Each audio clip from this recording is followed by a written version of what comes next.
ইন্নাল্লাহা আশতারা মিনাল মুমিনিনা আনফুসাহুম ওয়া আমওয়ালাহুম বিআন্না লাহুমুল জান্নাহ ইউকাতিলুনা ফি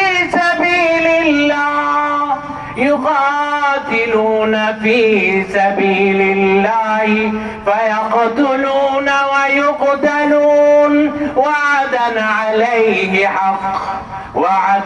আলাইহি হাক্কান ফিত তাওরাতি ওয়াল ইনজিল ওয়াল কুরআন ওয়া'দান আলাইহি হাক্কান ফিত তাওরাতি ওয়াল ইনজিল ওয়াল কুরআন।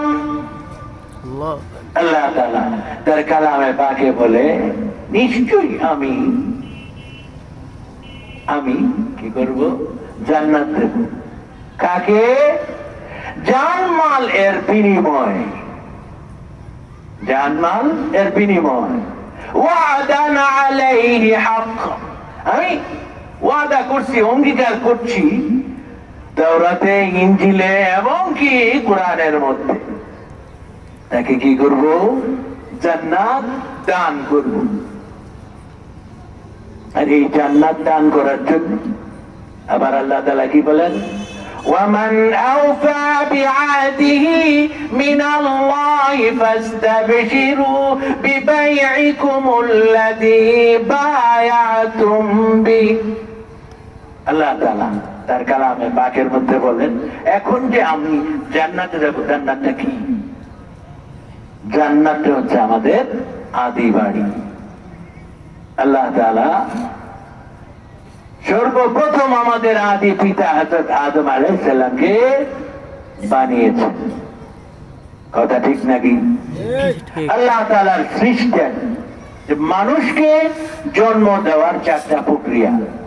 একটা হচ্ছে পিতাও নাই, মাতাও নাই।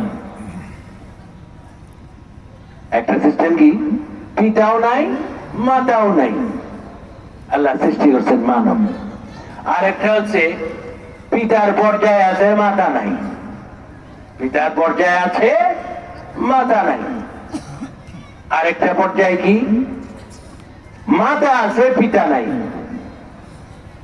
আর একটা স্বাভাবিক পর্যায়, পিতা মাতা সহ মানুষকে সৃষ্টি করা, যেটা আমাদের স্বাভাবিক। ব্যাখ্যায় যাচ্ছি না। আল্লাহ তাআলা এই মানুষকে দুনিয়াতে প্রেরণ করছে।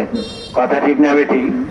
আবার কেউ বলতে না, মানুষ তো আগে কি ছিল? আগে বানর ছিল, বানর থেকে পরে দিয়ে আস্তে আস্তে লেজটা পড়ে গেছে, তারপর মানুষ হয়ে গেছে। কথা ঠিক না বেঠিক? এরকম অনেক জায়গা বলে আগে বানর ছিল, বানর থেকে লেজটা পড়ে গেছে, আস্তে আস্তে মানুষ হয়ে গেছে।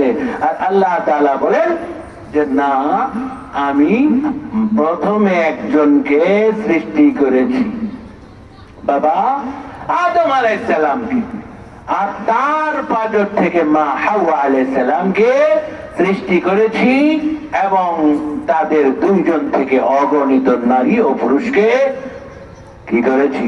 সৃষ্টি করেছি। এখন ওই জান্নাত যেটা আমাদের আদি পিতার বাড়ি, ওই জান্নাতে যাওয়ার জন্য আমাদের ইমানের মতো নিয়ামত আমাদেরকে সঠিক রাখতে হবে মৃত্যুর আগ পর্যন্ত। কথা ঠিক না বেটি? এখন এই যে ইমানের মতো নিয়ামত, আমরা কথার ভিতরে, কথার ফাঁকে, কখন যে আমার ইমানটা চলে গেছে, ইমানটা আমার ভিতরে নাই। কিভাবে নাই? আল্লাহ তাআলার কাছে যখন আমরা যাব, যাওয়ার পরে দেখব যে আমি যে দুনিয়াতে যে কর্ম করেছি, এই কর্মের কোনো ফলাফল আল্লাহর দরবারে লিস্টে নাই। আল্লাহর দরবারে কি লিস্টে নাই? আল্লাহ, আমি তো দুনিয়াতে মাদ্রাসা করেছি, আমি তো দুনিয়াতে মসজিদ নির্মাণ করেছি, আমি তো দুনিয়াতে মানুষের সেবার জন্য পুকুর তৈরি করেছি, খাল খনন করেছি, আমি মানুষের কল্যাণের জন্য অনেক কিছু করেছি। আমি রোজা রেখেছি, আমি সাদকা করেছি, আমি দান করেছি, কিন্তু এই এত এত আমল এখানে এসে দেখি যে কোনো ফল নাই। ফলের মধ্যে কি? ফলাফলের মধ্যে শূন্য। কেন? কারণ আল্লাহ রাব্বুল আলামিন দুনিয়ার সমস্ত গুনাহ মাফ করে দিবেন। যত গুনাহ আছে সমস্ত গুনাহ মাফ করে দিবেন।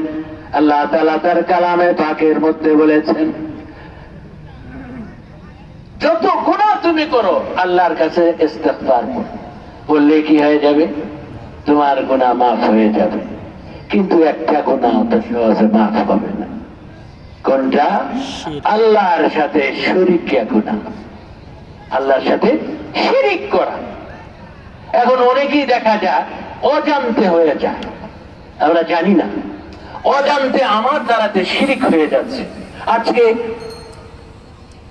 বেশিরভাগ ওয়াজের মধ্যে কোরআন ও হাদিসের আলোচনা হয়, আমলের আলোচনা হয়, কিন্তু আমার যে ইমানটা যে আছে না নাই, এই আলোচনাটা একটু কম হয়। কিন্তু আমার যে ইমানটা চলে গেছে, এই ইমানটা আবার আমার জায়গা বহাল থাকবে, ওইটা সিস্টেম নাকি আমরা যাই নিয়ে আসি। কথা ঠিক না বেটি? আমার ইমানটা কোন কথার দ্বারাতে চলে গেছে, কোন কথার দ্বারাতে আল্লাহর সাথে শরীক হয়ে গেছে, কোন কথার দ্বারাতে আমি মুসলমানের আকৃতিতে আছি, আসলে আমি কি মুসলমান নাই। কথা বুঝে আসছে কিনা? এখন সহজ বুঝাইতে সহজ। আগে বলতাম যে একটা নতুন যখন স্মার্ট মোবাইল বের হয়েছে,